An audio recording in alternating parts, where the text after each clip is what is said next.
ගෞරවනීය අපේ හාමුදුරුවෝ වහන්සේලාගෙන් අවසරයි. අපේ මෑණියන්ගෙන් අවසරයි.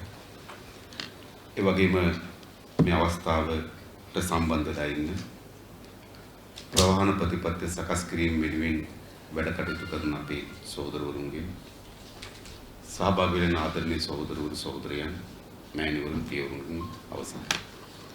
පළමු කොටම මෙම ප්‍රවාහන ප්‍රතිපත්තිය සකස් කිරීම වෙනුවෙන් තමන්ට විශාල කාර්යයන් රාජකාරී මිනිස පැවරලා තිබුණා. තමගේ කාලයෙන් විශාල පංගුවක් වැය කරමින් පුරවැසිය මුණ ගැසෙමින් අධ්‍යයනය කරමින් ලෝකයේ සිදුවෙමින් තිබෙන ප්‍රවාහන ශාස්ත්‍රයන් පිළිබඳව අවබෝධය ලබා ගැනීම මෙම ප්‍රතිපත්ති ප්‍රකාශන සකස් කිරීම සඳහා නැදියත් වූ අපේ ප්‍රතිපත්ති සම්පාදක මණ්ඩලයට බෙහෙවින් ස්තුතිවන්ත වෙනවා. අපි මේ පොතේ අවසන් පිටුවේ සටහන් කරලා තිබෙනවා මේ ප්‍රතිපත්ති සම්පාදනය කිරීම සඳහා සම්බන්ධ වූ ප්‍රතිපත්ති සම්පාදක මණ්ඩලය. මට පොඩ්ඩක් අවධාරණය කරන්න ඕන මෙතන එක මහත්මියගේ නම සඳහන් වෙලා නැහැ. ඇය මොරටු විශ්වවිද්‍යාලයේ කතිකාචාර්යවරියක් හැටියට කටයුතු කරපු කෞශල්‍ය හේරා ටැග් මම මතක් කරනවා. ඒ නම මෙතන සඳහන් වෙලා නොතිබුණා. කෙසේ වුවත් අපි දන්නවා අපේ රටේ ශාස්ත්‍ර සියල්ලම ගත්තොත් ඒ හැම ශාස්ත්‍රයකම වියවුලක් නිර්මාණය කරලා තිබෙනවා. සමහර ශාස්ත්‍රවල නිර්මාණය වෙලා තිබෙන වියවුල තමන්ගේ ජීවිතයට සමීපයි. සමහර ශාස්ත්‍රවල වියවුල ඒ තරම්ම සමීප නැත් දුරස්. ඒකට පරිසර ශාස්ත්‍රයක වගේ ඇති වෙන අරුබුදයක් ෂණිකව තමන්ගේ ජීවිතයත් එක්ක සමීප නැහැ. ඒක ටිකක් දුරින් තිබෙනවා. ඒක ටිකක් සමහර තැන් අවස්ථාවලදී සමීප වුණා ටිකක් දුරින් තියෙනවා. හැබැයි ප්‍රවාහන ශාස්ත්‍රයක ඇති වී තිබෙන අරුබුදේ එහෙම නෙවෙයි. එදිනෙදා තමන්ගේ ජීවිතේ පවත්වාගෙන යාම සඳහා මේ වියවුල විශාල බාධාවක් නිර්මාණය කරනවා. ඒ නිසා මා හිතනවා අපේ රටේ ජනතාවගේ ජන ජීවිතේ යම් පිළිගත් මට්ටමකට අපි ගේනවා. යම් පහසුකම් සහිත මට්ටමකට ගේනවා. අපි විශාල ලෙස අවධානය යොමු කොට දියුණු කළ ශාස්ත්‍රයේ ප්‍රවාහන. ඇයි අපි හැමදෙනා දෛනික යා වැඩිහිටියෙක්ද දරුවෙක්ද කාන්තාවක්ද ස්වාමියෙක්ද අපි ආගමික පූජකවරයෙක්ද හාමුදුරන් වහන්සේ කෙනෙක්ද බේදකින් තොරව සෑම පුරවැසියෙක්ම තමන්ගේ ජීවිතය හා සම්බන්ධව පවතින ප්‍රවාහන ශාස්ත්‍රය. එනිසා අපි හිතනවා ඒ ශාස්ත්‍රය සංවර්ධනය කිරීම අපේ වැඩපිළිවෙලක ඉතාමත් ප්‍රමුඛතාවයෙන් අත් නොහැර හැකි ශාස්ත්‍රයක් බවට පත් වී තිබෙනවා. අද අපේ ප්‍රවාහන ශාස්ත්‍රයේ මුහුණ දී තිබෙන ගැටලු අතර අපේ දිලීප මහත්මයා යම් ප්‍රමාණයකට ඒ පිළිබඳව පැහැදිලි කරා. මම කෙටියෙන් නැවතත් අවධාරණය කරොත් අරුබුද කීපයක් තිබෙනවා. එකක් නාගරික වාහන තදබදය. සාමාන්‍යයෙන් ගත්තොත් කොළඹ නගරේ මාළඹේ ප්‍රදේශයෙන් කොළඹ නගරයට ඇතුල් වෙන වාහනයක සාමාන්‍ය වේගය පැයට කිලෝමීටර් 8යි. නුවර ප්‍රදේශයේ නුවර පාරෙන් කොළඹ නගරයට ඇතුල් වෙන වාහනයක සාමාන්‍ය වේගය පැයට කිලෝමීටර් 8.2යි. ගාලු ප්‍රදේශයේ මේ ගාලු පාරෙන් කොළඹ නගරයට ඇතුල් වුණාට පස්සේ සාමාන්‍ය වේගය පැයට කිලෝමීටර් 9යි. හැබැයි අපි වාහනයක් ගන්නකොට පැයට කිලෝමීටර් 150යි. පැයට කිලෝමීටර් 180 වාහන වයි. හැබැයි මේ වාහනෙන් කොළඹ යනකොට අපිට සාමාන්‍යයෙන් ගත්තොත් පැයට කිලෝමීටර් 8ක වගේ සාමාන්‍යයක් තමයි කොළඹට ප්‍රවිෂ්ඨ වීම සඳහා තිබෙන්නේ. එනිසා එක ප්‍රධාන ප්‍රශ්නයක් බවට පත් වී තිබෙනවා මේ නාගරික තදබදය. ඊළඟ ගත්තොත් ග්‍රාමීය ජනතාවට තමන්ගේ ප්‍රවාහන අවශ්‍යතාවයන් සපුරා ගැනීම සඳහා පොදු ප්‍රවාහන පද්ධතියේ තිබෙන අඩුව. ඉස්සර මතයි අපිට අපේ ගම්වල 9 හිතිරි චිත්‍රපටයක් තිබුණා. 9 හිතියට.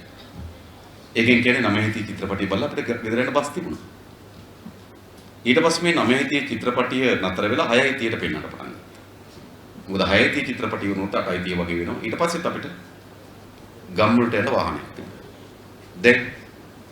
දැන් මම හිතන 6 හිතිය චිත්‍රපටියක් නෑ. දැන් තියෙන 4:45 5:15 වගේ. ඒකෙන් පෙන්눔 කරන්නේ මොකද්ද? රාත්‍රී කාලයේ විශාල ලෙස පොදු ප්‍රවාහන පද්ධතිය ජනතාවට සේවය සපයන්නේ නැහැ. නිසා ග්‍රාමීය වශයෙන් ජනතාවගේ පොදු ප්‍රවාහන පද්ධතියෙන් ලබාගත් සේවාව නොසැපීම තව අර්බුදයක් බවට පත් වෙලා තිබෙනවා. ඊළඟ ඒ පොදු ප්‍රවාහන පද්ධතිය ඇතුලේ ඒකට ප්‍රවිෂ්ඨ වෙන මගියෙකුට ගෞරවය පිළිගැනීම ආත්ම අභිමානයක් නිර්මාණය වෙනවා. මම කියන්නේ බස් එක ඇතුලේ විතරක් නෙවෙයි බස් එකට නගින තැන ඉඳන් දුම්රියට නගින තැන ඉඳන් පෙන්වන්නේ මොකද්ද? පොර බැදීම, අනේකා තල්ලු කරගෙන යාම, නේද? දුවගෙන යාම. ගිල තමයි අපි යාන්තම් බස් එකට නැගගන්නේ. නැංගට පස්සේ බස් එකේ අපිට අයිතිකාරයෙක් කෙනා. නේද? එයා තමයි අපිට හිට ගන්න ඕන විදිය කියන්නේ, හැරෙන්න ඕන පැත්ත කියන්නේ, නේද? පස්සේ දෙන්න ඕන, ඉස්සරහට උන්න ඕන කියලා කියන්නේ. නේද? ඒ කියන්නේ එයා වැඩිහිටියෙත්, එයා යම් වෘත්තීවේදීයෙත් ඒ කිසිවක් අදාළ නැති නේද? හිංසාවකට ආත්ම ගෞරවයේ විනාශයකට ලක් වෙන මේ ප්‍රවාහන පද්ධතිය. ඒක මම හිතනවා අපේ ප්‍රවාහන පද්ධතිය ජනතාවට තින් ප්‍රදාන කරනවා. ඊළඟ ගැටලුව තමයි විශේෂයෙන්ම අපේ කාන්තාවන්ට දැන් තමයි අතර මම තොරතුරු දැනගත්තේ. අපේ උපාලි පන්නිල මහාචාර්යතුමා කිව් පරිදි පොදු ප්‍රවාහන සේවයට ඇතුළත් වෙන කාන්තාවන්ගේ 90ක් විශාල බරපතල ප්‍රශ්නයක්. 90ක් කවර හෝ වර්ගයේ ලිංගික අඩත්වයටමකට ලක් වෙනවා. ඒක පිළිගත හැකිද? ඒ යුක්ති සාගතද? මා කියන්නේ ඒක ප්‍රවාහන ප්‍රශ්නයක් නෙවෙයි, තවත් සාධක ගොඩක් තිබෙනවා. හැබැයි තවත් සාධක ගොඩක් තිබුණත් නේද? ඊට මුහුණ දෙන්නේ ප්‍රවාහන පද්ධතියේ ඇති වී තිබෙන ඇයි බස් එක තෝරගන්නේ? අපි හිතන්නේ. ඇයි කෝච්චි තෝරගන්නේ? මොකද ඒ පහසුකමේ තියෙන බිඳ වැටීම හරහා එතන තමයි ඊට අවශ්‍ය වෙන අවස්ථාවක් නිර්මාණය කරන්නේ. ඒ නිසා රටක් හැටියට අපි ලැජ්ජා වෙන්න ඕන. අපේ පොදු ප්‍රවාහන පද්ධතිය භාවිත කරන කාන්තාවන්ගේ 90කට කවර හෝ ලිංගික අඩත්වයටම ලක් වෙනවා කියලා නේද? BBC එකේ පළහු නේද? BBC එකේ එවැනි වාර්තාවක් පළවෙන්න සිදුවීම අපි ලැජ්ජා විය යුතු රටක්. ඒක අපි ඊළඟ ප්‍රශ්නයකට බලපාන. ඊළඟ තමයි පොදු ප්‍රවාහනයේදී මාර්ගී ගමනාගමනයේදී ජනතාවගේ ජීවිත පිළිබඳ මුහුණ දී තිබෙන අවදානම. ඒක විශාල අවදානමක්. වසරකට වාහන අනතුරු 30000ක් පමණ සිද්ධ වෙනවා. ආසන්න වශයෙන් ගත්තොත් දවසකට 8 දිනක් මිය යනවා. 8ක්. ඒක මා කියන සදාකාලික ආබාධිත වෙන ප්‍රමාණය පැත්තකින් තිබ්බොත් නේද? සාමාන්‍යයෙන් ආබාධිත අතරපත් වෙන එක සදාකාලික ආබාධිත වෙන එක මේ ඔක්කොම පැත්තකින් තිබ්බත් දවසකට 8 දිනක් වාහන අනතුරු නිසා මිය යනවා. එය මේ ප්‍රවාහන ශාස්ත්‍රයේ අර්බුදයේ එක ප්‍රකාශනයක් කියලා අපි හිතනවා. ඒ නිසා අපේ ජීවිතවලට, අපේ ආර්ථිකයට, මිනිසුන්ගේ පැවැත්මට විශාල ලෙස හානිකර බලපෑමක් තමයි මේ ප්‍රවාහන ශාස්ත්‍රයේ යොමු කරලා තිබෙන්නේ. ඒ නිසා අපි අවධානය යොමු කරනවා අපේ වැඩපිළිවෙලකදී ජනතාවගේ යම් දියුණුවක් අපේ රටේ නිර්මාණය කරගන්න ඕන නම්, ජනතාවට යම් සමාජ ගරුත්වයක් නිර්මාණය කරගන්න ඕන නම් අනිවාර්යයෙන්ම අපිට අත්තරන් බැරි ශාස්ත්‍ර බවට පත් වෙනවා ප්‍රවාහන ශාස්ත්‍රය. ඒ නිසා තමයි අපි මීට අවුරුදු 2කට පමණ පෙර ඉඳන් මට මතක විදිහට නේද? අපි දීර්ඝ කාලයක් තිස්සේ සාකච්ඡා කරා මෙවැනි ප්‍රතිපත්තියක් අපි සකස් කරගත යුතුයි. එම ප්‍රතිපත්තියේ මූලික මූලධර්මයන් පිළිබඳ අපි අවධානය යොමු කළ යුතුයි කියලා. ඒ අනුව තමයි අපිට අද පුළුවන් වෙලා තිබෙන්නේ මේ ප්‍රතිපත්ති ප්‍රකාශනයේ ජනතාව මුට ඉදිරිපත් කරන්න ප්‍රවාහන ශාස්ත්‍රය ඇති වී තිබෙන අර්බුදය ඒ පියමන් කිරීම සඳහා තිබෙන යෝජනාවක් අපි ඇතුළත් කරලා තිබෙනවා.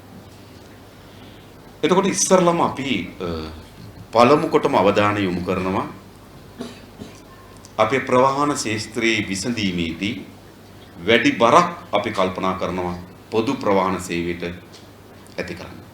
පොදු ප්‍රවාහන සේවය දියුණු කරන්න. ඒක වෙන වචන වලින් නෙවෙයි. පොදු ප්‍රවාහන සේවය දියුණු කිරීම තමයි අපේ ප්‍රමුඛතාවය. අද ගත්තොත් අපේ ප්‍රවාහන සේවයෙන් 52%යි පොදු ප්‍රවාහන සේවයෙන් කාර්යයෙන් ඉටු කරගන්න. 48%ක්ම ප්‍රවාහන අවශ්‍යතාවය Taman විසින් සපුර ගන්න. එය යෝග්‍යයි කියලා අපි විශ්වාස කරන්නේ නේ. ඒ නිසා අපි අපේක්ෂා කරනවා වසර 5ක් ඇතුළත 52%ක් වූ පොදු ප්‍රවාහන සේවය උපයෝගී කරගන්න කණ්ඩායම 80% දක්වාවත් අවම වශයෙන් වර්ධනය කළා. ඒකදී අවුරුදු 5 ඇතුළත දැනට අපේ ප්‍රවාහන පද්ධතිය දුම්රිය උපයෝග කරගෙන තිබෙන්නේ 5% වගේ ප්‍රමාණයක්. අවුරුදු 5 අවසන් වුණාට අඩුම තරමේ දුම්රිය 5%, 20%ක්, ඒ කියන්නේ මගීන්ගෙන් 20%ක්වත් දුම්රිය පහෙන් එකක්වත් අඩුම තරමේ දුම්රිය සේවය තමන්ගේ ප්‍රවාහන අවශ්‍යතාවය සඳහා සපුරාගත යුතු කියන ඉලක්කයක් අපිට තිබෙනවා. මේ ඉලක්කය නිකන් ගණන් බිනුම් පිළිබඳ ඉලක්කයක් නෙවෙයි. මේ ගණන් පිළිබඳ ඉලක්කයක් නෙවෙයි, මේ අවශ්‍යතාවයක ඉලක්කයක්. ඒක පැන නගින්නේ ලෝකේ සෑම රටක්ම අද වැඩිපුර අවධානය යොමු කොට තිබෙන්නේ පොදු ප්‍රවාහනය කෙරෙහි. සෑම රටක්. එයි ප්‍රධාන කරුණු කීපයක් බලපාන. එක නාගරික තදබදී උත්තරයි.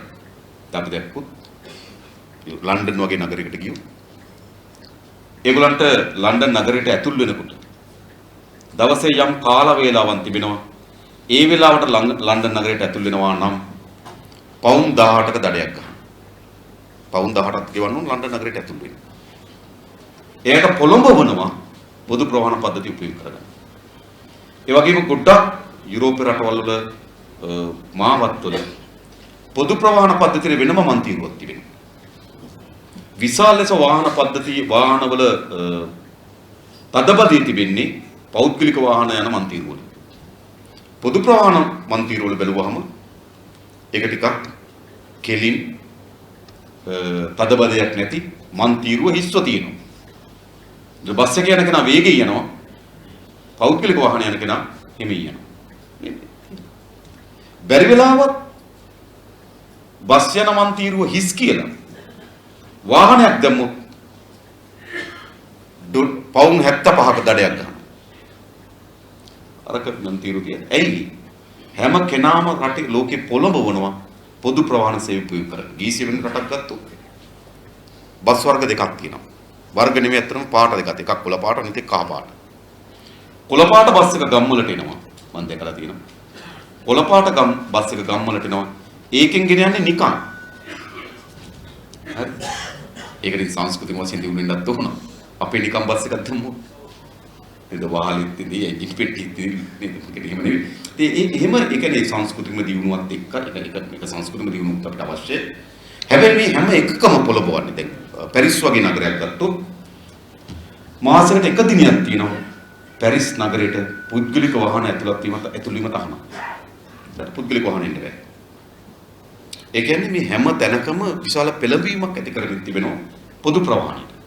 හැබැයි පෙළඹීම ඇති කරන්න නම් ඒ පෙළඹීමට මගින් කැඳවාගෙන ඉන්න මොකද වෙන්න ඕනකම තිබෙන්නේ? පොදු ප්‍රවාහන පද්ධතිය දියුණු වෙන්න ඕන. අපි කිව්වොත් දියුණු වෙන්නේ නැත්නම් මේ වැඩේ කරත් මොකද වෙන්නේ? ඒක තියෙනවටත් වඩා වැඩි අරුබුදයක් නිර්මාණය කරනවා. ඒ නිසා මේ වාහන තදබදේ පිළිබඳ අවධානය යොමු කරනවා පොදු ප්‍රවාහන පද්ධතිය දියුණු කිරීම. දැන් උදාහරණයකට ගත්තොත් සාමාන්‍ය අපේ තියෙන පෞද්ගලික වාහනවල සාමාන්‍යයෙන් දෙන්නයි එක්කෙනා යන ඕගොල්ලෝ බලන් ගියොත් කොළඹ නගරයට ඇතුළත යන පෞද්ගලික වාහනවල මම හිතන විශාල ප්‍රමාණයක් කියන්නේ දෙන්නයි එක්කෙනා. බස් එක 50ක් ගියේ. කාර් 25ක් යනවා. එතකොට එතන තදබදේ වැඩි. ඒ නිසා අපිට තදබදේ අවම කරගන්න පොදු ප්‍රවාහන දියුණු කරන්න. දෙවෙනි කරුණ තමයි ලෝකේ හැම රටක්ම දැන් අවධානය යොමු කරමින් තිබෙනවා වායු දූෂණය, පරිසර දූෂණය පිළිබඳව. ඒ නිසා රට වාහන ප්‍රමාණය වැඩි වෙන ප්‍රමාණයට ඒ නගරවල දමා දැක්කවා නුවර මේ ප්‍රශ්න දැවිලා තිබෙනවා. නුවර නගරය ගත්තොත් විශාල වායු දූෂණ ලක් වෙලා නේද මාර්ග තදබදයේ සහ වාහන විශාල ප්‍රමාණයක් විසින් මියතු කොටගෙන නේද නුවර අද මේ තදබදයේ මේ වායු දූෂණ ලක් වෙලා තිබෙනවා. ඉතින් ලෝකෙ ගොඩක් රටවල් දැන් අවධානය යොමු කරමින් තිබෙනවා මේ පරිසර දූෂණය අවම කරගන්න නම් රට වාහන වලින් විමෝචනය එළියට එන කාබන් ඩයොක්සයිඩ් ප්‍රමාණය අඩු කරන්න ඕන. ඒක අඩු කරන්නත් මොකද කරන්න ඕන? වාහන තාක්ෂණික දියුණු කරන්න ඕන වගේම කාර් 25කින් එළියට එන දුම් ප්‍රමාණයට වඩා විශාල ප්‍රමාණයකින් අඩුයි ඒක බස් රථයකින් එන ප්‍රමාණය. ඒ නිසා මම හිතනවා මේ පරිසරයේ දූෂණ වීම කල්පනා කරත් ඒ පැත්තෙන් බැලුවොත් මම හිතනවා පොදු ප්‍රවාහන සේවය දියුණු කරන්න. ඊළඟ අපි වගේ රටක් ගත්තොත් පොදු ප්‍රවාහන සේවය කඩා වැටීම හේතු කොටගෙන විශාල ප්‍රමාණයකින් පෞද්ගලික වාහන ගැනීම සඳහා පෙළඹවීමක් ඇති වී තිබෙනවා. මේ පෙළඹවීම විසින් ඇති වී තිබෙන දේ තමයි ඒක සමස්ත ආර්ථිකයට අපිට බලපෑමක් ඇති කරනවා. මොකද අපි වාහන නිෂ්පාදනය කරන රටක් නෙවෙයි. අපි වාහන නිෂ්පාදනය නොකරන නිසා අපිට විශාල ප්‍රමාණයක් පෞද්ගලික වාහන ආනයනය කරන්න පටන් ගන්න තිබෙනවා. ඒ නිසා මේ පෞද්ගලික පෞද්ගලික වාහන ආනයනය නතර කිරීමක් ගැනීම කියන්නේ. මයික් පසු කියන්නේ. ඒතර මේ පෞද්ගලික වාහන ආනයනය කිරීම සඳහා විශාල ඩොලර් ප්‍රමාණයක් ලංකාවෙන් එළියට ඇදගෙන එනවා. ඒක අපේ රට අද ආර්ථික විශාල අරමුද. ඒක තමයි හිටපු ගමන් අර වාහන වලට අමුතු වර්ග බදු ගහන්නේ. මොකද රුපියල කඩා වැටගෙන එනකොට මම දැක්ක පහුගිය දවස්වල අමුතු බදු ගහන වාහන වලට. ඒ ගහන්නේ වාහන ගෙන්වීම සඳහා ඩොලර් එළියට ඇදගෙන එන එක වළක්වන්න. ඒ පැත්තෙන් අපි කල්පනා කරලා බැලුවොත් ආර්ථිකයේ ලොකු පැත්තෙන් කල්පනා කරලා බැලුවොත් අපිට පොදු ප්‍රවාහන වැදගත්. ඊළඟ ප්‍රධාන ප්‍රශ්නේ තමයි ජනතාව ප්‍රවාහනය සඳහා දරන පිරිවැය වැඩි. මේක දරිය යුතු පිරිවැයක් නෙවෙයි. අපි පාලි පන්සල මාත් පෙන්නුතු පරිදි මෝටර රථ ලක්ෂ 73ක් තියෙනවා. මෝටර් සයිකල් ලක්ෂ 17ක් තිබෙනවා. ඒකේ ත්‍රිවිල් එකේ සිට උඩට ගියොත් මෝටර රථ ලක්ෂ 73ක් තියෙනවා. බයිසිකල් ලක්ෂ 17ක්. ඒ ලක්ෂ 90යි. ජනගහනය ලක්ෂ 210ක් වගේ. ඒ කියන්නේ ආසන්න වශයෙන් ගත්තොත් නේද? 5 දිනකට දෙකක් වගේ. 5 දිනකට දෙකක් වගේ තියෙනවා. මේ කිසිවෙක් තමන්ට ආර්ථික වශයෙන් ශක්තිමත් භාවයක් ලැබිලා වාහනයක් මිලදී ගත්ත නෙවෙයි. මේ ළඟදී මට නීතිඥවරු කණ්ඩායමක් හම්බුණා. ඒ නීතිඥ මහතුරු කිව්වා දිසා අධිකරණ වාණිජ නඩු විභාග වෙනකොට ඒ දිසා අධිකරණවල විභාග වෙන නඩු වලින් 90ක් ලීසින් නඩු. 90ක් මොකද ලීසින් නඩු. මොකද මේ සිද්ධ වෙලා තිබෙන්නේ? තමන්ට ලැබෙන ආදායම ප්‍රමාණවත් නොවුණා පොදු ප්‍රවාහන පද්ධතිය දියුණු වෙන්නේ නැති නිසා තමන් උත්සාහ දරනවා තමන්ගේ ප්‍රවාහන අවශ්‍යතාවය තමන් සපුරා ගන්න. මැදවච්ච පැත්තේ තියෙන ගාමන්ට් ෆැක්ටරිය. සාමාන්‍යයෙන් ඕටිත් එක්ක ඔක්කොම වැඩ කරොත් ඒ ගාමන්ට් එක වැඩ කරන තරුණයෙකුට හම්බ වෙන රුපියල් 28000යි. අපි හොයලා බැලුවා. ඒ ගාමන්ට් තරුණයන්ගෙන් 60%ක්ම ස්කූටි බයිසිකල් ගන්න තියෙනවා. මාසෙකට රුපියල් 8000යි. ඒ රුපියල් 28000යි පඩි අවුරුදු 4ක් එයා රුපියල් 8000 ගානේ ගෙවන්න සිද්ධ වෙලා තියෙනවා ස්කූටි බයිසිකල් එකෙන්. එයාගේ ආදායම හා සංසන්දනය කරලා බලනකොට ප්‍රවාහන වෙනින් එවැනි වැය බරක් නොදරිය යුතුයි. ගොඩක් පද සිද්ධ වෙලා තියෙන මේ ප්‍රශ්නේ. සමහර පවුල් වල ආරම්භ පව නිර්මාණය වෙලා තියෙනවා. මහත් දැකන නෝනට නේ ඔයා තමයි කාර් එකක් ගන්න කියන්නේ. ඔයා කියලා තමයි දැන් පඩිය නැත්නම් දැන් විකුණන්න හදනවා. ඒතර හිතන වේගයෙන් විකිනෙන්නෙත් නැහැ නේද? විකින්නන තුන ලීසින් වාරිකේ ඉන්නේ නැතුව තියෙන්නේ. හරිද? දැන් විකුණනවා කියලා හිතුවට පස්සේ ලීසින් එකෙන් නැතුව ඉන්නේ නැහැ. ලීසින් එක මාසාන්තිපට එනවා. පවුල් ආරවුල් නිර්මාණය කරලා තිබෙනවා. ඒක අපේ ගෘහස්ත ජන ජීවිතේ වියදමට විශාල බලපෑමක් ඇති කරලා තිබෙනවා. පෞද්ගලික ප්‍රවාහනයේ Taman විසින් සපුරා ගැනීමට යන වියදමින් හිටකොට. ඒ නිසා මොකද කරන්න ඕනකම තිබෙන්නේ? පොදු ප්‍රවාහන පද්ධතිය දිනු කරන්න. මේකේ මා කියන කාට හරි වාහනයක් අවශ්‍ය නම් වාහනයක් මිලදී ගැනීම බාධා දීමුකෝ නෙමෙයි. හැබැයි වාහන මිලදී ගන්නේ Tamanට වාහනයක් මිලදී ගන්නත් ඒ වාරිකය ගෙවන්නත් ඒ නඩත්තු කිරීම සඳහා අවශ්‍ය ප්‍රමාණය වත්කම් තියාගෙන නෙමෙයි. ඒ නිසා වාහනේ මිලදී අරගෙන සාමාන්‍ය අපේ රටේ පෞද්ගලික වාහන වැඩිම පාරදී කවද? සෙනසුරාදා. සෙනසුරාදා තමයි ට්‍රැෆික් වැඩි දෙන්නේ. ඉස්සර සෙනසුරාදා මොකද සතිය දවසේ අර පොදු එකේ කොහෙන් හරි එල්ලිලා යනවා වාහන නිකම්ම තියන්න බෑ. හරිද? එයා මොකද කරන්නේ? මේ කරන්නේ සුපර් මාකට් එකට යන්න පොඩි හිමින් යන්නෙත් හිමින් කොහෙද වදී කියලා. ඒක තරහා ගන්න බෑ මේක. හරිද? ඒ නිසා ගෙදරක පිරිවැයට විශාල බලපෑමක් ඇති කර තිබෙනවා මේ පොදු ප්‍රවාහන පද්ධතිය දියුණු වීම. අන්න ඒ හේතුවෙන් තමයි මේ හේතු සාධක ඔක්කොමත් එක තමයි අපි කල්පනා කරන්නේ අපේ පොදු ප්‍රවාහන අවශ්‍යතාවය සම්පූර්ණ කරගන්න. ඒ නිසා තමයි අද 52% වන පොදු ප්‍රවාහන උපයෝගීතාවය 80% දක්වාවත් වර්ධනය කළ යුතුයි. වර්ධනය කිරීමේදී ගොඩක් තියෙන අපි ශේෂ්ත්‍ර ගැන කල්පනා කරන්න. එක මේ පොදු ප්‍රවාහන අවශ්‍යතා සපුරන ආකාර දෙකක් තිබෙනවා. එකක් ආණ්ඩුව විසින් අනික පෞද්ගලික අංශ විසින්. ආණ්ඩුව විසින් ගත්තොත් මම හිතන බස් 5600ක් වගේ තමයි මේ CTB එකටයි තිබෙන්නේ. 21000ක් වගේ. ඊළඟ 21000ක් වගේ. 21000ක් වගේ තිබෙනවා පෞද්ගලික බස් රථ.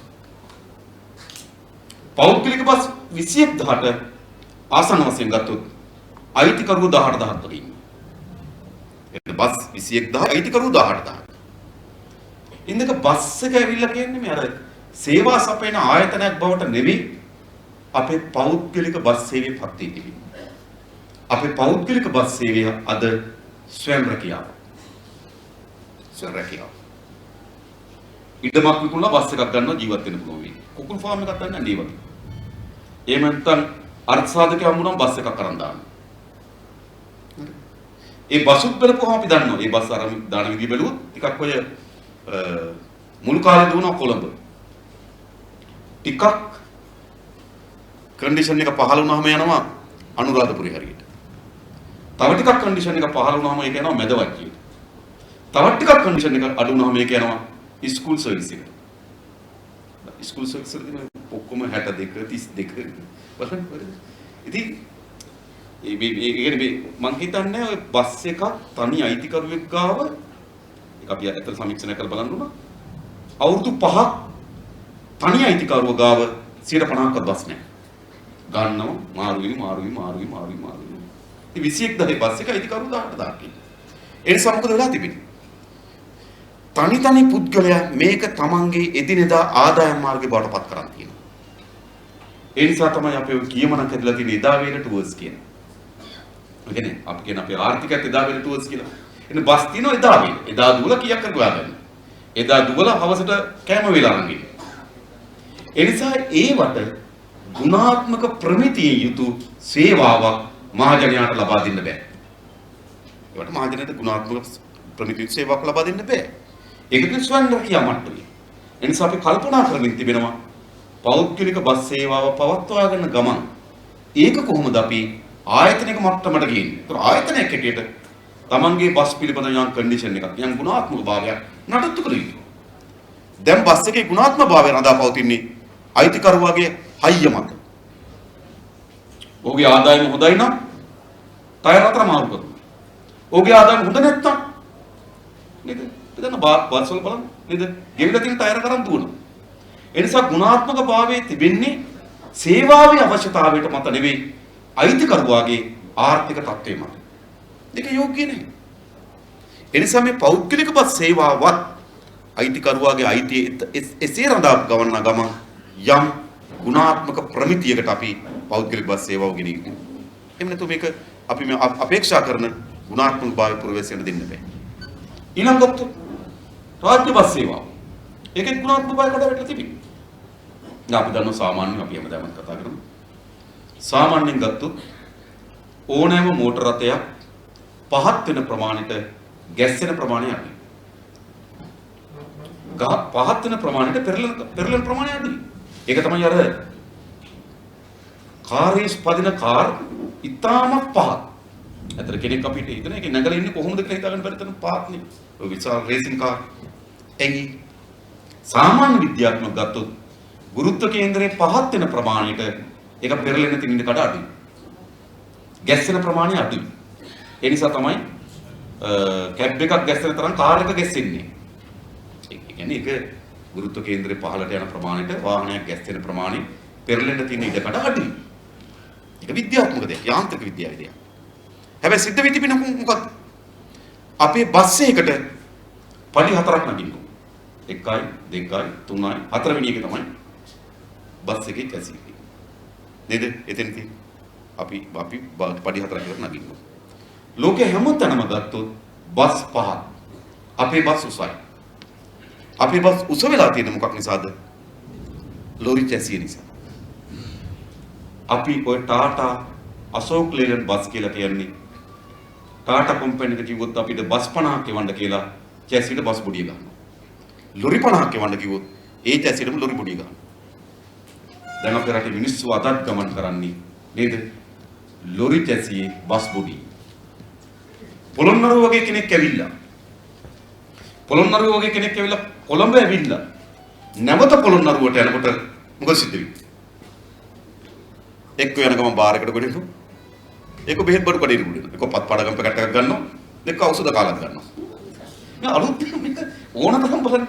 ඒ කියන්නේ පොළොන්නරුවේ ඉඳන් කෙනෙක් කොළඹ ඇවිල්ලා නේද ආපහු එදා අවසම යනවා නම් එයා මන්සන්දින් බැලලා එක්ක සිංහල බෙහෙත් බඩු කඩේට යනවා. එක්ක අනිත් මේක අමුතු දෙයක් මේක තමයි සිද්ධ වෙලා තියෙන්නේ. එයි. ඒ තරමට තෙහෙට්ටුව හොන්දේමාරු කරකැවිල්ල නේද? එයි ප්‍රමිතියෙන් යුතු ප්‍රවාහන සේවයක් නේ.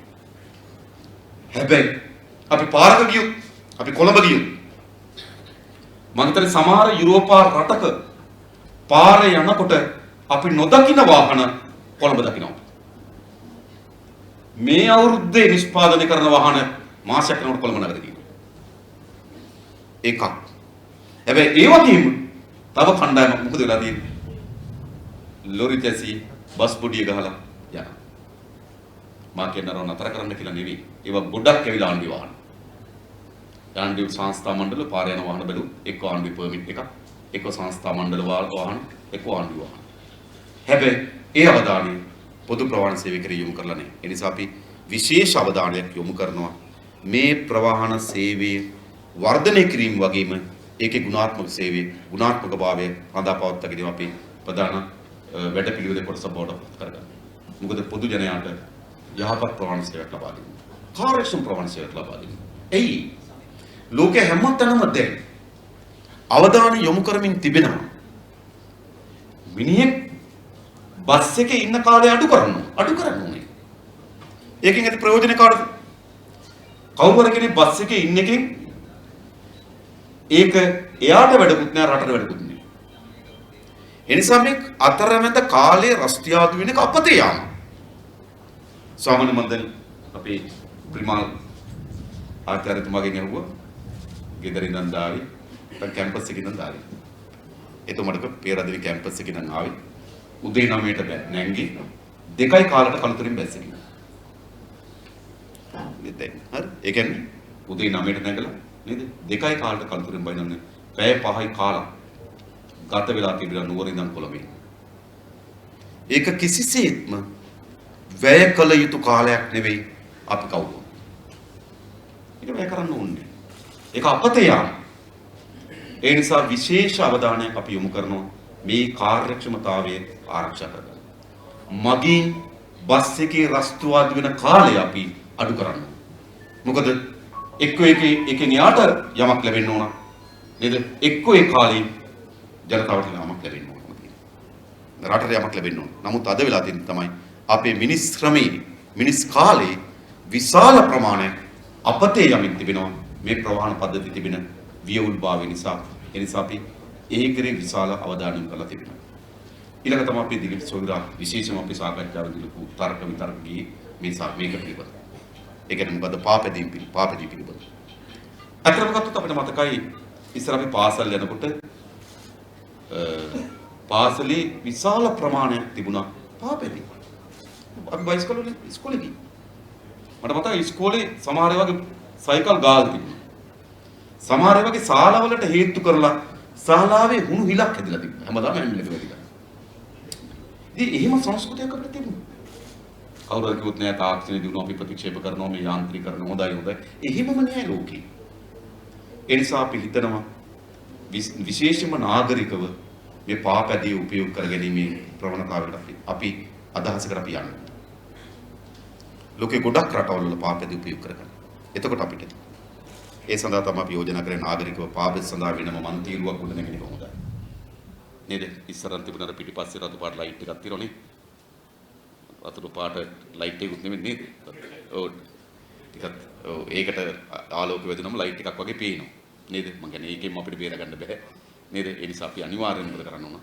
අපි නාගරිකව පාපෙත් සඳහා වෙනම මන්තිරුවක් හඳුන්වා දෙමින් එවැනි සංස්කෘතියක් අපි නිර්මාණය කරන්න ඕන. ඒක වැදගත්කම. ඒක සංස්කෘතිය. බයිසිකලෙන් තමන්ගේ වැඩපොළට එන එක සංස්කෘතිය. අද වෙලා තියෙන මොකද්ද? බෙන්ස් කාර් එකෙන් තමන්ගේ වැඩපොළට එන එක නිකන් නේද? ඒ සංස්කෘතියට තමයි වැඩි මිල අධික වාහනකින් තමයි වැඩපොළට එන සංස්කෘතියකට තමයි අද පෙළඹිලා තිබෙන්නේ. හැබැයි අපේ සංස්කෘතික වෙනසක් අපිට අවශ්‍ය වෙ තිබෙනවා. පාපැදියෙන් තමන්ගේ කාර්යාලයට එන එකක් සංස්කෘතිය බවට පත් කරන්න. හැබැයි ඒක නිකම්ම නෙවෙයි. මන් තීරුව හැදෙන්න ඕන. කාර්යාලයකට ගියාට පස්සේ තමන්ට නැවත ඇඟ පිරිසිදු කර ගැනීම සඳහා නේද? වොෂ්රූම් එකක් හැදෙන්න ඕනකම තිබෙනවා. මෙවැනි පහසුකම් ටික නිර්මාණය කරොත් මම අපේ කල්පනා කරනවා අපේ රටේ ප්‍රවාහන ක්ෂේත්‍රය තාම හොඳින් උපයෝග කරගන්න පුළුවන් පාපැදි. අදත් යාපනයේ ත්‍රිකුණාමල වගේ ගත්තොත් තාමත් විශාල ප්‍රමාණයකින් පාපැදි උපයෝග කරගන්න. සමහර අය කියනවා අපිට මේක රස්නේ වැඩි, දුම වැඩි, දාඩි දානවා යුරෝපය වගේ නෙවෙයි කියලා. හැබැයි මේ ලංකාවෙම වැඩියෙන්ම රස්නේ තිබෙන යාපනයේ සහ ත්‍රිකුණාමලේ පාපැදි තාමත් උපයෝග කරගන්නවා. ඒ නිසා එවැනි සංස්කෘතියක් ප්‍රවර්ධනය. ඒක ප්‍රවාහන විතරක් නෙවෙයි නේද? අනිකුත් සංස්කෘතික කරුණුත් එක්කම අපි සම්බන්ධ කරලා එවැනි සංස්කෘතියක් නිර්මාණය කරන්නත් අපි බලාපොරොත්තු වෙනවා. ඇත්තටම නේද? කාර් එකේ යනවට වඩා මම හිතනවා මාළඹේ ඉඳන් බොරැල්ලට එන්න පුළුවන් පාපැදි. හරියට හදලා තිබුණා. මම දිලිප පාවිච්චි කරන්න තාම නේද? දිලිප එනවා අපි දිනවා. එතුමා තමයි මේ යෝජනා වැඩිපුර අපිත් එක්ක සාකච්ඡා කරේ. ඉතින් අපි ගොඩාක් සාකච්ඡා කරා ඉගෙන. නමුත් සාකච්ඡා කරලා අපි පොදු එකඟතාවයට එන්න. අපි කවුරුත් එකඟතාවයකට ආව ඇත්තටම මේක ඉතාමත් හොඳ යෝග්‍ය යෝජනාවක්. අපි මේ යෝජනාව තුළට ඇතුළු කරලා තිබෙනවා. ඒ වගේම ගත්තාම ඉතිරි දේවල්. ඒ කියන්නේ විකල්ප අපිට ජල ප්‍රවාහනක් පාවිච්චි කරන්න පුළුවන්ද? ඊට පස්සේ අපි මාර්ග පද්ධතිය මේට අනුරූප වන පරිදි දියුණු කරන්නේ කොහොමද? ඊට පස්සේ විශේෂයෙන්ම අපේ භාණ්ඩ ප්‍රවාහන වෙනුවෙන් අපි දුම්රිය සේවාව උපයෝග කරගන්නේ කොහොමද? ඉස්සර අපිට මතකයි සෑම ප්‍රධානම දුම්රිය ස්ථානයක් ගාවම පෙට්‍රෝලියම් එකේ සෙඩ් එකක් තිබුණා. කුරුණෑගල දුම්රිය ස්ථානය ගාව පෙට්‍රෝලියම් සෙඩ් එකක් තියෙනවා. අනුරාධපුර දුම්රිය ස්ථානයේ වෙනම පාරක් තියෙනවා. පෙට්‍රෝලියම් එකේ සාකාවට එනවා. හලාවත තිබුණා. ගාල්ලේ තිබුණා. ඒ කියන්නේ අපේ ගොඩාක් තෙල් ත්‍රිකුණාමලේ වරායෙන් ගොඩ බානකොට මෙතනම තිබුණා. මේ ස්ටේෂන් එකත් විශාල මේ තෙල් ගබඩා සංකීර්ණය. හිඟුරක් ගොඩ තිබුණා. ඒ කියන්නේ මේ ගොඩාක් තැන්වල දුම්රිය ස්ථානයත් එක්ක තෙල් ප්‍රවාහණය ඉස්සර අපේ ගියේ කෝච්චියෙම. ඒ නිසා ඉස්සර අපිට මතකයි ගම්වලින් කොට අපි ගා තෙල් කෝච්චිය කියලා කෝච්චියක් තිබ්බා. ඒකට තෙල් කෝච්චිය කියලා තෙල් තමයි කරන්නේ. හැබැයි අද මොකද වෙලා තිබෙන්නේ? අද විශාල ප්‍රමාණයක් තෙල් අපේ ලේකම්තුමා ඉන්න මේ පෙට්‍රෝලියම් එකට අද විශාල ප්‍රමාණයක් තෙල් ප්‍රවාහනය කරන්නේ පාරේ බවුසර් වලින්. ඒක බිස්නස් එකක්. ඇමතිවරයා ඔය ගොඩක් බවුසර් නේද? ඇමතිවරයාගේ ඥාති, ඇමතිවරයාගේ යාළුවෝ, ඒගොල්ලන්ගේ දේශපාලකයන් විසින් අද මේක ජාවාරම බවට පත් කරන් තිබෙනවා. තෙල් ප්‍රවාහනය අද ජාවාරම. අපි හිතනවා අපි හරිම සලස්ම හැදුවොත් මේ කොළඹ නගරේ තදබදයට විශාල ලෙස හේතු තිබුණා මේ තෙල් ප්‍රවාහනය. අපිට ඇත්තටම අපේ විශාල පංගුවක් අපිට ත්‍රිකුණාමල වරායට ගෙනියන්න පුළුවන් නම් තෙල් නැව එතනින් බාලා එතනින් චයින බයි අපිට තියෙන තෙල් ටැංකි සංකීර්ණ ගබඩා කරලා ත්‍රිකුණාමලේ රේල් පාර හරහා අපිට තෙල් බෙදා හරින්න පුළුවන් නම් අපි හිතන කොළඹ නගරේ වාහනපත් අදබදේ වගේම මේ අනවශ්‍ය විදම් විශාල ප්‍රමාණයක් අපිට ඉතුරු කරන්න පුළුවන් නැත්නම් තෙල් සංස්ථාවට වැය වෙනවා. ඉතින් මේවා මම හිතන්නේ වෙනම නෙමෙයි ඒකාබද්ධ. අඩුම තරමේ අපි කියනවා තෙල් ප්‍රවාහනය නම් මූලික වශයෙන් දුම්රිය හරහා කරනවා. ඒක තවත් මේ බෞසර්කාරයන්ගේ ජාවාරම බවට තෙල් බෙදා හැරීම අපි ලක් නොකළ යුතුයි. ඊට පස්සේ ඒක ඒ උපමධ්‍යස්ථාන හරහා බෞසර්ලින් බෙදන්න පුළුවන්. අද කොළඹ ඉඳන් ගෙනියන අනුරාධපුරයට. කොළඹ ඉඳන් ගෙනියන පුත්තලමට. කොළඹ ඉඳන් ගෙනියන බදුල්ලට. මම දැක්ක කඳු නැගලා යනවා. හරි තෙල් බෞසරයක්. ඇත්තට තෙල් බෞසරේ බදුල්ලට යන බෞසරෙන් භාගයක් පිච්චෙනවත් ඇති. නේද කහිතුත් හරිද? කඳු නැගලා නේද? ඉතින් මෙහෙම ඉතින් මම කියන්නේ මේ ශේස්ත්‍ර පිළිබඳ අපි නම් විශේෂ අවධානය අනිවාර්යෙන් තෙල් ප්‍රවාහණය නැවත දුම්රිය හරහා කරන එකක්. ඒ වගේම දුම්රිය ස්ථාන ආසන්නව තියෙන උපමධ්‍යස්ථාන හරහා ඒ පළාත තෙල් බෙදා හැරීමක් කරේ අපි අවධානය යොමු කරනවා. මෙවැනි ශේස්ත්‍ර පිළිබඳ අපි අවධානයක් තිබෙනවා. ඒතර තමයි එන ප්‍රශ්නේ කවුරුත් කියන සහෝදරයා ඕව ඇත්ත ඕව හොඳයි. හැබැයි ඔය කවුරුත් කිව්වා. ඕව කිව්වට ඕව කරන්න සල්ලි කොහෙන්ද? ඔක නේ අපෙන් අහන්නේ. අපේ හැමදාම අහන ප්‍රශ්නේ තමයි ඕව කරන්න සල්ලි කොහෙන්ද? මම නිකම් මේක සාධාරණ සංසන්දනයක් නේ. නමුත් ඒත් මම සංසන්දනය කරන්නම්. යුද්ධ යනකොට ගුවන් හමුදාව කියනවා අපිට හොඳම ප්‍රහාරය එල්ල කරන්න නම් අපිට දියුණුතුම මිග් ප්‍රහාරක යන ගෙනත් දෙන්න කියනවා. ඒතර කවුරුත් කිව්වද සල්ලි නෑ මික් ගෙන දෙන්න බෑ කියලා කිව්වේ නේ. ගෙනත් දුන්නා. ගෙනත් දුන්නා විතරක් නේ 8ක් ගේන්න පුළුවන් සල්ලි වලින් 4ක් ගෙනත් දුන්නා. හරි. ඕකනේ මික් නඩුව කියලා කියන්නේ. ඩොලර් මිලියන 7යි 14ක් ගෙව්වා. ඇත්ත ගන්න ඩොලර් මිලියන 7යි. හරිද? ඒතර කවුරුවත් කිව්වද? නේද? නෑ ආර්ථික මාර අරුබුදයකට ඇවිල්ලා තිබෙනවා. නේද? මේ වෙලාව තියෙනවා. එහෙනම් මික් ගේන්න බෑ කියලා කවුරුත් කිව්වේ නේ. අලිමංකඩ අල්ලගත්තට පස්සේ විශාල ප්‍රශ්නයකට මුහුණ දුන්නා. මුහුණ දුන්නාට පස්සේ චන්ද්‍රිකා තමයි යෝජනා කරේ මල්ටි බැරල් ගේන්න. පාකිස්තාන. ඒතර කවුරුත් කිව්වේ නෑ මේ මාර වැඩි වෙලා තියෙන්නේ මල්ටි බැරල් ගේන සල්ලි නේ. නගරක් දුන්නා. මොකද හේතුව? ප්‍රමුඛතාවය. අපි දන්නවා අපිට තියෙන මොකද්ද? අපිට ප්‍රශ්න ගොඩක් තියෙනවා සල්ලි ටිකයි තියෙන්නේ. අපි කරන්න ඕන මොකද්ද? අපේ ප්‍රශ්න ටික දාන්න ඕන එක බාස්කට් එකකට සල්ලි ටික දාන්න ඕන තව බාස්කට් එකකට. දාලා මොකද කරන්න අපි? සල්ලි ටික තියා බලලා අපේ ප්‍රශ්න බාස්කට් එකේ ප්‍රමුඛතාවයන් ටික හදන්න ඕන. අන්න එහෙම ප්‍රමුඛතාවයන් හැදුවොත් අපිට සල්ලි හොයාගන්න පුළුවන්. කියන්නේ කීපයක්. දැන් මේ දුම්රිය ශේස්ත්‍රයේම සිද්ධ වෙච්ච විනාශය. දැන් අපිට මතකයි මේ මුහුදු බඩ මාර්ගය අධිවේගීකරණ කියලා ව්‍යාපෘතියක් ආවා. ඒක දුන්නේ ඉන්දියානු රයිට්ස් කියන සමාගමට. මාතර ඉඳන් කොළඹට කිලෝමීටර් 148යි. එදී කිලෝමීටර් 148යි මාතර කොළඹ. මේක දුන්නා රයිට්ස් කියන සමාගමට ඩොලර් මිලියන 150ට අධිවේගීකරණ. මුහුදු බඩ මාර්ග අධිවේගීකරණ. මේ කොටස් වශයෙන් කරා. අපිට මතකයි එකක් මොකද්ද? මාතර ගාල්ල. ඒ කොටස කරා වහලා තිබ්බා. එතන කිලෝමීටර් 48යි. නේ? මාතර ගාල්ල කිලෝමීටර් 48යි. ඒ කොටස වහලා අධිවේගී කරා. අර ඩොලර් මිලියන 150න් ඩොලර් මිලියන 60ක් වැය කරා එටින්ද. ඩොලර් කෝටි 6ක් වැය කරා මේ කිලෝමීටර් 48ට අධිවේගී කරන්න. මේ කොන්ත්‍රාත් එක දෙන කාලේ දුම්රිය ඇමති ඩලස් සලහප් පෙරුම. ඉර්කෝන් සමාගමට. දුම්රිය ඇමති ඩලස් සලහප් පෙරුම. ඊට පස්සේ දුම්රිය ඇමතුණා වෙල්ගම. අපි වෙල්ගමෙන් ප්‍රශ්නයක් ඇහුවා. මේ මාර්ගය අධිවේගී කරන්න කලින් රුහුණු කුමාරි කෝච්චියට ගාල්ලේ ඉඳන් මාතරට යන්න කොච්චර වෙලාවක් ගියාද? හැන්සාඩ් එකේ තියෙනවා. එයා කිව්වා විනාඩි 42ක් ගියා කිව්වා. ඊට පස්සේ දෙවෙනි ප්‍රශ්නේ ඇහුවා. ඩොලර් කෝටි 6ක් ආසන වශයෙන් ගත්තොත් නේද? රුපියල් කෝටි 1000ක්. පොඩි ගහනක් නෙවෙයි. රුපියල් කෝටි 1000ක් වැය කරලා ගාල්ලේ ඉඳන් මාතරට මේ පාර අධිවේගී කරා. අධිවේගී කරාට පසුව දැන් කොච්චර වෙලාවක් යනවද? විනාඩි 39කින්. කෝටි 1000ට අඩු වෙලා තියෙන කීයද? විනාඩි 3 මුත්‍රා කරන්න කාලයක් නෙවෙයි. නේ හරියට හිතුවා. නේ හරිද? ඉතින් එතන ඇත්ත ප්‍රශ්නේ මොකක්ද? ඒක අධිවේගී කරන්න එකක් එතන දුම්රිය වංගු සහිතයි. දෙක හරස් මාර්ග. ඒ හරස් මාර්ග වලට උත්තරයක් නැතුව වංගු වලට උත්තරයක් නැතුව අපි මුදල් වියදම් කරා. හරිද? ඊට පස්සේ සිද්ධ වෙච්ච දේ තමයි හරි දැනුත් මම හිතන මාතර ඉඳන් ගාලට කෝච්චියනකොට දුම්රිය මැදිරි එල්ලලා තියෙන වේග සීමා නේද? මට එක දුම්රිය මේක හරියට මට වේග සීමා 12ක් තියෙනවා කියලා කියන්නේ. දැන් මෙතන මේ ගානට අඩු කරන්න, දැන් වැඩි කරන්න, ආය අඩු කරන්න 6 යනවා කියලා. හරිද? මේ තමයි වේග සීමා තියෙන්නේ. ඉතින් කොහෙද එන්නේ? එතකොට මුදල් තිබුණා. ඒ මුදල් යොදවාගෙන තිබෙන්නේ අවශ්‍ය ප්‍රතිඵල ගන්න නෙවෙයි. උදාහරණයකට ගත්තොත් ওই විදිහටම මේක උතුරු රේල් පාර ව්‍යාපෘතිය. ඒක පටන් ගන්න ඩලස් සලහප් පෙරුම. ඩලස් සලහප් පෙරුම ව්‍යාපෘතියක් ඇදුවා උතුරු මිතුරු කියලා මතක ඇති. ඒ කියන්නේ ඕමන්ත ඉඳන් කංකසන්තුරේටත් මැදවච්ච ඉඳන් තලිමන්නාරමට.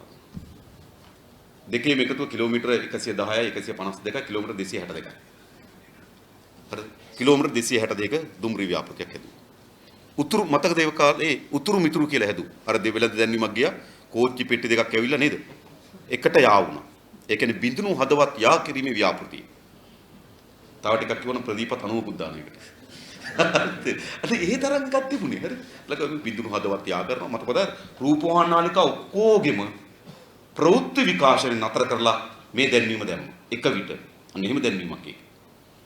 එතකොට දුම්රිය දෙපාර්තමේන්තු සාමාන්‍ය අධිකාරිවරයාට කටයුතු කරේ ලලිත සිරිගුණරුවන්. එතුමා ව්‍යාපෘතියක් හදුවා මේකට. ඒතරත් අපි වවුනියාවේ ඉඳන් ඕමන්ත රේල් පාර හදලා තිබේ කිලෝමීටර් 13ක් වගේ. මේ රේල් පාර අපි හදලා තිබුණා. ඒතර ඒ රේල් පාර අනුව අපිට කිලෝමීටරයකට යන්නේ ලක්ෂ 5යි. කිලෝමීටර ගණන් ලක්ෂ 5යි. හරිද? අර කණුව එන්න කිව්වා අපිට කිලෝමීටර ඩොලර් හොඳේ ඩොලර් ලක්ෂ 5ක් වැය වෙනවා. 1 කිලෝමීටරයකට කියලා කිව්වා. ඊට පස්සේ මේක මතක මම කියන්නේ මේ සල්ලි නැහැ කියන එකට හොයාගෙන ඉතියි. මේක මහින්ද මහත් එක වෙලාවකදී ඉන්දියාවට ගියා. ඉන්දියාවට ගියාට පස්සේ මේ ව්‍යාපෘති කෑලි 4කට ගැඩුවා. එකක් ඕමන්තේ ඵලේ කංකසන්තුරි මැදවච්චිය මඩු තලෙමන්නාරම් කියලා. කෑලි 4කට ගැඩුවා. කෑලි 4කට ගැඩුවාට පස්සේ ඉන්දියාව කිව්වා ඒගොල්ලන්ට කෑලි 3ක් ඕන කිව්වා. කෑලි 3ක් ඕන. හරිද? අපේ දුම්රිය දෙපාර්තමේන්තුව කිව්වා නේ අපි කරන්නම් කියලා. නේ ඒගොල්ලෝ කිව්වා අපිට ඕන කියලා. ඒතර අපි ඒගොල්ලන්ට දුන්න මොකද්ද? ඕමන්තේ නම් ඵලෙයි දක්වයි මඩු පාර සම්පූර්ණ දුන්නා. හරිද? අපිට ඒගොල්ලෝ දුන්නා ඵලෙයි නම් කංගසතුරි දක්වා. ඒගොල්ලෝ හිතුවා අපිට ඒක කරගන්න බැරි වෙයි කියලා. මොකද එතන යන නාවක් කුලිය පාලම වෙනවා මීටර 400ක් වගේ දිගයි. මේ 400ක් නේ මම මතකයි. මීටර 400ක් වගේ දිගයි නාවක් කුලිය පාලම. ඒගොල්ලෝ හිතුවා අපිට මේක කරගන්න බැරි වෙයි කියලා. ඒතර දුම්රිය ඇමති වෙල්ගම අපි මේ කොටස හදන්න පීලිත් ගෙනාවා ඕස්ට්‍රියාවෙන් පීලි ගෙනාවා බෙල්ජියමෙන් පාලම ගෙනාවා. අපි ඒක හදන්න ලෑස්ති වුණා. හදන්න ලෑස්ති වුණාට පස්සේ නැවතර චෝගම් සමුළු වෙලාවේදී GL ගියා ඉන්දියාවට. ඉන්දියාවට ගිහිල්ලා ඒ කොටසක් දුන්නා ඉර්කෝන් සමාගමට. ඒ කොටසක් දුන්නා. ඒ කොටසක් ඉර්කෝන් සමාගමට දුන්නාම කිලෝමීටරයක මිල ඩොලර් ලක්ෂ 22යි. අපේ ඇස්තමේන්තු ඩොලර් ලක්ෂ 5යි. ඉතින් අපි කිලෝමීටර 262ක් හදලා තියෙන්නේ. ආසන්න වශයෙන් ගත්තොත් කිලෝමීටර 1200ක් හදන්න පුළුවන් සල්ලි වලින්.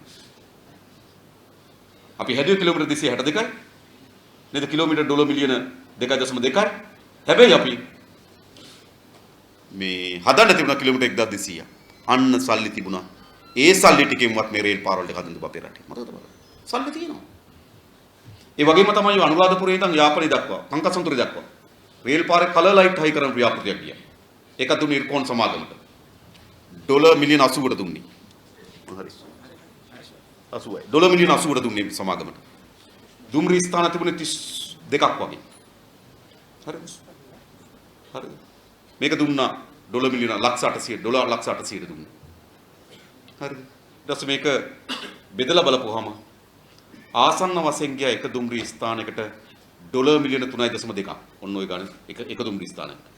ඒ කියන්නේ දුම්රිය ගියපු මුදල දුම්රිය ස්ථාන ගානෙන් බෙදපුවාම එක දුම්රිය ස්ථාන ඩොලර් මිලියන 3.2යි. ඒ කියන්නේ ඩොලර් ලක්ෂ 32ක් යනවා. එක දුම්රිය ස්ථානයක සංඥා පද්ධතිය හයි කරන්න. මේක දුන්නේ ඉර්කෝන් සමාගමට. ඉර්කෝන් සමාගම මේක උපදුන්නා. උපකොන්ත්‍රාත් දුන්නා. එක කොන්ත්‍රාත් එකක් තමයි අනුරාධපුර මැදවච්චිය පරසංගස්වැව වවුනියාව නෑ මැදවච්චිය සමයි අනුරාධපුර සාලියපුර මැදවච්චිය පරසංගස්වැව වවුනියාව ඕමන්ති ඔන්න දුම්රිය ස්ථාන 6 ඉර්කෝන් සමාගම් ගත් එක දුම්රිය ස්ථාන 6ක් එක දුම්රිය ස්ථානයක් ඩොලර් ලක්ෂ 32යි ඉර්කෝන් සමාගම උපකොන්ත්‍රාත් දුන්නා 6ම ඩොලර් ලක්ෂ 15යි 6ම අපි මේ කමිටුව අපිට ප්‍රියාල් සිල්ල මහත්මයාගේ වාර්තාවක් තියෙනවා නේද අපි මේ කමිටුව ප්‍රියාල් සිල්ල මහත්මයා මෙතුමගේ වාර්තාව ඒක පුදුල වාර්තාවක් තියෙනවා මේ වාර්තාව මේ සියල්ල සඳහන් වෙ තිබෙනවා ඉතින් සල්ලි නැද්ද සල්ලි තියෙනවා මේ දෙකට වියදම් කරපු සල්ලි බැලුවත් අපි මේකෙන් අපේක්ෂා කරන දුම්රිය මාර්ග ටික අපිට හදන්න පුළුවන් අපි මේකෙන් අපේක්ෂා කරන දුම්රිය මාර්ග මේ ටික හදන්න පුළුවන් මේ සල්ලි හරිද ඒ නිසා සල්ලි තියෙනවා සල්ලිත් කොහෙද තමයි එයාලංක සමාගම ගත්තා එයාලංක සමාගම පවර ගත්තට පස්සේ පවර ගත්ත දවසේ ඉඳන් දැන් වෙනකොට පාඩුව බිලියන 142යි. කෝටි 14200. එයාලංකගේ පාඩුව. මේ අවුරුද්ද මේ මාස 9 පාඩුව මම දැක්ක වාර්තා කළ දෙන කෝප් එකේ මිලියන 40000යි. බිලියන 40යි එයාලංකගේ මේ අවුරුද්දේ පාඩුව. CTB එකට වෙන් කරන්න ගියේ. CTB එකට ගණන් බිලියන 5යි. එයාලංකගේ පාඩුව බිලියන 40යි. CTB එකට වසරකට වෙන් කළා තිබුණේ කෝටි 500යි. හරි. ඒ මොකක්ද සිද්ධ වෙලා තිබෙන්නේ? සිද්ධ වෙලා තියෙන ප්‍රධාන දේ තමයි මේ වංචා දූෂණ මහජනක ධන අපතේ නාස්ති කරන මේ ධනෙ මේ ප්‍රවාහන සේදුම් කරන්න පුළුවන්. ඒ විතරක් නෙවෙයි CTB එකේ බස් බස් එකකට ආසන්න වශයෙන් ගත්තොත් සේවකයෝ 8ක් ඉන්නවා. මම මතකයි. නේද? අපි 8ක් ඉන්නවා. බස් එකකට 8ක් ඉන්නවා සේවකයෝ. මොකද වෙන්නේ? හැම ආණ්ඩුවක් ආපුවාමම දේශපාලන පත්වීම් කියලා උසස් වීම දෙනවා. ඩ්‍රයිවර් ඩිපෝ කළමනාකරු වෙනවා. හරිද? ඕන තරම් නේද? සාමාන්‍ය එකේ කියන්නේ CTP සාමාන්‍ය සම්ප්‍රදාය. හරිද? ඡන්ද දිනමුවම ඩිපෝ කළමනාකරු ගහලා එලවනවා. වෙන කෙනෙක් කරලා පුටුවේ වාඩි වෙනවා. එයා රස්සා දෙනවා, ට්‍රාන්ස්ෆර් දෙනවා, ප්‍රොමෝෂන් දෙනවා. හරිද? මේ ආණ්ඩුව ආයතන මහජනක තනේ. හරිද? ඒ නිසා මේ දේශපාලන මැදිහත් මේවා විනාශයට ලක් කරලා තිබෙනවා. මොකද වෙන්නේ? හැම දේශපාලන පත්වීමක් හැම ආණ්ඩුවකින් පස්සම දේශපාලන පරිගැනීම් ලේඛනය හදපුවාම ඩ්‍රයිවර්ට ප්‍රොමෝෂන් එකක් දෙනවා. ආයෙ මොකද වෙන්නේ? ආයෙ ඩ්‍රයිවර්ලා මදි වෙනවා. ආයෙ ඩ්‍රයිවර්ලා ගන්න. හරිද? දැනුත් බස් එකට 8 දෙනෙක් හිටියත් මාත් එක සේපල්සවල එක ගැති ඩ්‍රයිවර්ලා මදි. හරිද? කොන්දොස්තරලා මදි. මොකද ඒගොල්ලන්ට ප්‍රොමෝෂන් දෙනවා. අධිකාරී කරනවා, මැනේජර් කරනවා. හරිද? ඉතින් අනිවාර්යෙන් මේ දෙක ඕනනේ. කොන්දොස්තරයි ඩ්‍රයිවරු නැතු බස් එක දුවන්න බෑ. හැබැයි පරිගැනීම් කියලා මේ ඔක්කොටම ප්‍රොමෝෂන් දෙනවා. ආයෙ කොන්දොස්තර ඕන ඩ්‍රයිවර් ඕන බස් එක දුවන්න. ඒ නිසා මේවා විනාශ කරලා තියෙන මේ පාලකේ. මතකද බං? ඒ නිසා මේ වංචාව දූෂණය නාස්තිය අවම කරොත් මේක තව අපිට වේගයෙන් මේ මම කියන්නේ අනිත් ශේත්‍ර පැත්තකින් තියන්නේ. මේ ශේත්‍රයේ පමණක් සිද්ධ වෙනවා. වංචා දූෂණ නාස්තිය අවම කරොත් මුදල් හොයාගන්න පුළුවන් මේක දිනු කරන්න. ඒ නිසා අපි මේ වැඩ පිළිවෙල ඉදිරිපත් කළා තියෙන නිකන් අර සිහින ලෝකේක ආමරුන් එහෙම නෙවෙයි. මේක ප්‍රායෝගිකව ක්‍රියා කළ හැකි කියන අත්දැකීම් සොයාගෙන. මොකද මේක අපි මේක හදනකොට අපි උරු සමිති නියෝජනය කරමින් අපේ සහෝදරු හිටියා මේ ප්‍රතිපත්තිය හදනකොට. ඒ නිසා අපි හැමදෙනාම මේක ඇතුලේ තියෙන තොරතුරු මේක සිද්ධ වෙන සිදුවීම් පිළිබඳ මේකේ අවශ්‍යතාවය පිළිබඳ ඉතාමත් හොඳ සාකච්ඡාවකින් පසුව තමයි මේ වැඩ පිළිවෙල හදලා තිබෙන්නේ. අපි විශ්වාස කරනවා මේ වැඩ පිළිවෙල තමයි ලංකාවේ ප්‍රවාහන ශාස්ත්‍රය ඉදිරිපත් කළද දියුණුතම වැඩ පිළිවෙල අපේ රටේ ප්‍රවාහන ශාස්ත්‍රයේ අලුත් පියවරකට තබන්න පුළුවන් වැඩ පිළිවෙල. අන්නේ වැඩ පිළිවෙල ජයග්‍රහණය වෙනුවෙන් හැමදෙනාම එකතු වෙන්න මැදිහත් වෙන්න කියන ඉල්ලීම කරමින් මම නතර වෙනවා. බොහොම ස්තුතියි හැමදෙනාට.